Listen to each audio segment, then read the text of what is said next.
Ah, New Year's. A time for celebration and reflection as we all say goodbye to the old and jump into the exciting frontier of the future. That was 4 months ago. Look, I wanted to get this video out ages ago, but I've been incredibly busy. Kept you waiting, huh? 2023 is poised to be a huge year for fighting games, with upcoming releases like Street Fighter 6, Grand Blue Fantasy Vs. Rising, and maybe Tekken 8. I don't know, we keep getting these character trailers at 3 in the morning every 2 days, so maybe Harada Clause will just shimmy down our chimneys one night and surprise us with a finished game while we're all asleep. Please? Don't ask me questions. There's also continued support for current titles with DLC, more experimentation and new ideas being explored in the indie fighting game space, and Pro Tours getting insane prize pots that are definitely sustainable and won't cause any issues in disrupting an already fragile ecosystem. But there are still plenty of areas for wishful thinking with the remaining months in 2023. And don't just take my word for it. I teamed up with folks such as Lord Knight, GuileWinQuote, and Krackatoa to find out just what we want from fighting games in 2023. 2022 had some pretty good stuff for fighting games. So basically every game that came out this year came with rollback. So I think finally this year it's less if a game doesn't have rollback, I won't buy it. And a lot more now about what type of game do you want to play, right? There's DNF Duel if you're into that. There's KOF 15. Guilty Gear Strive. A lot of older games got retrofitted with rollback. Right now, it's basically a requirement for your game to have rollback. So good job, us. Yay. From 2023 games, I think it's a tough balance. So there's gonna be like Street Fighter 6, Tekken 8, Project L is kind of like the giants looming in the background, right? And also whatever new NRS game might come out maybe next year, maybe 2024. Wow. I hope that new games of mainstream franchises keep the same kind of balance of new ideas and legacy concepts, somewhat like Guilty Gear did.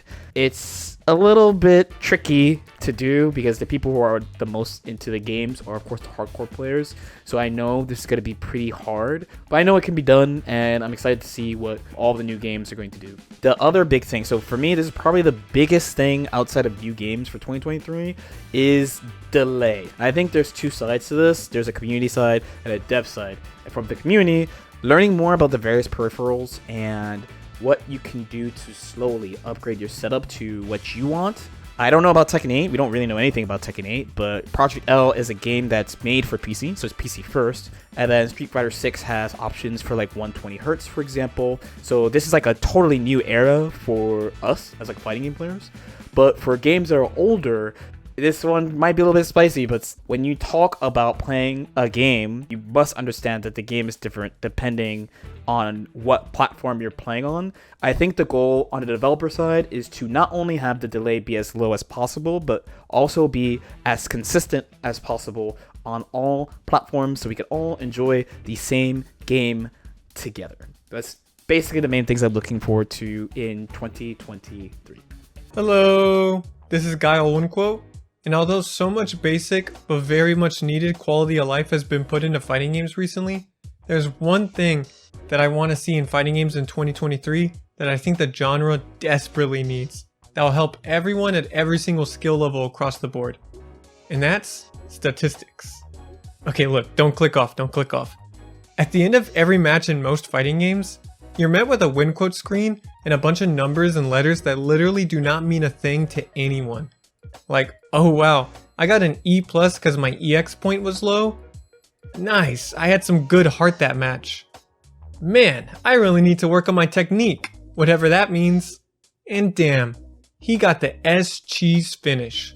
To 99% of all casual and hardcore players, this screen literally means nothing, and it's just a race to hit rematch or a character select. And I want that to change.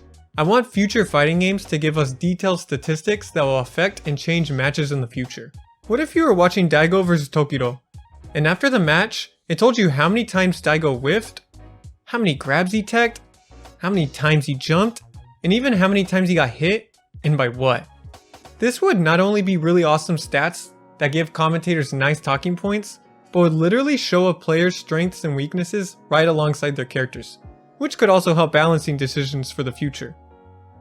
If a player's getting frustrated in a matchup and needs to know what they need to work on, they could see it yelled out to them plainly in the game so they can instantly start improving. I want everything listed. I want to know how long the average round was, how much chip damage players took. I even want to know how long a player didn't touch a stick or a button at all. So, let's make the win quote screen matter a lot more, right? And if not that, then I want to see Shonen Jump versus Capcom. I mean, come on, Denji versus Dante, it writes itself. It's time for some user experience and matchmaking fan fiction. So we're playing Elden Ring, and we've gone through it all. We've done a bunch of side quests. We've made it to the final boss. We beat them. We go to the moon with our girlfriend. Credit rolls. That's rollback. We've done that. That's good. However, we have some unaddressed side content that needs to be done for the perfect experience. We have yet to best Malenia, Blade of Miquella. That's matchmaking. Over the years, I've had a little developing list in my head that I will share with you today of things I want to see going forward. Number 1, custom region tags. Now, this would be optional, given we don't want VTubers doxing themselves, right? But when you're walking around a little lobby, being able to say where you're from, or when people run into you and try to fight, getting a little breakdown of where they're located generally in the world, builds a sense of camaraderie, community, and acts as a dumb way to actually know if you have a good connection against them. Number 2, connection metrics in lobbies. Connection metrics above every head in every lobby. Anytime 2 players match up, and they shouldn't because of lag, you've wasted their time and the time of everyone waiting to get games in. Everyone has different tolerances for lag, so by giving them more control, you're not ruining the experience. You're giving them the tools to self-select for the experience appropriate for them. Number 3, reduce time spent matching. In Guilty Gear XX Accent Core Plus R, I can boot up the game, drop into a lobby where I can see every potential connection, have them all at my fingertips, and pretty much fire connections off at my whimsy, and it is extremely fast. It is so insanely quick that if I want to get a match going in a game with, it's not a huge population, but if I want to play at 3 a.m. and get games going, there's nothing in my way. If there is one person online I could possibly match with, I can see them, I can challenge them, and it takes no time at all. Number 4, listen to your Western devs. Listen to them, they are a font of knowledge. I see no better direction than from Western devs that have been traumatized by years of bad net play. That's it. For me, my fighting game wishes for 2023 are a bit more personal, and that I want to spend more time actually playing fighting games. My schedule is pretty hectic with my day job as a video editor, as well as putting together projects for this very channel, and sometimes I push myself a bit too hard and crash and burn spectacularly. So my goal for 2023 is twofold. 1, work on a better work-life balance so I can get back to the projects I've been unable to work on lately. Things like my docs on Maximilian and Yo video games, Guilty Gear Strive, the Def Jam Fight for New York scene, and many, many more, and be a bit more consistent in my upload schedule. And 2, I want to set a competitive goal for myself. It's been a long time since I've seriously competed in a fighting game. Sure, I'll enter the odd tournament here and there, but it's very rare that I prepare beforehand for any of those. So if I can free up some time, I think I want to make a real go of it in something like Street Fighter 6. I haven't had a chance to really play the game, but from what I've seen, I'm pretty excited. And if I can make it out of pools at least once in 2023, I'll be pretty happy. So that's what we want from fighting games in 2023. What about you? What do you want to see in the genre in the next 8 months or even beyond? Let me know in the comments below. You know what I don't want to see? More terrible matchups, like the ones I covered in this video going over some of the worst fighting game matchups of all time. Trust me, you'll want to watch this video to avoid any of these nightmares.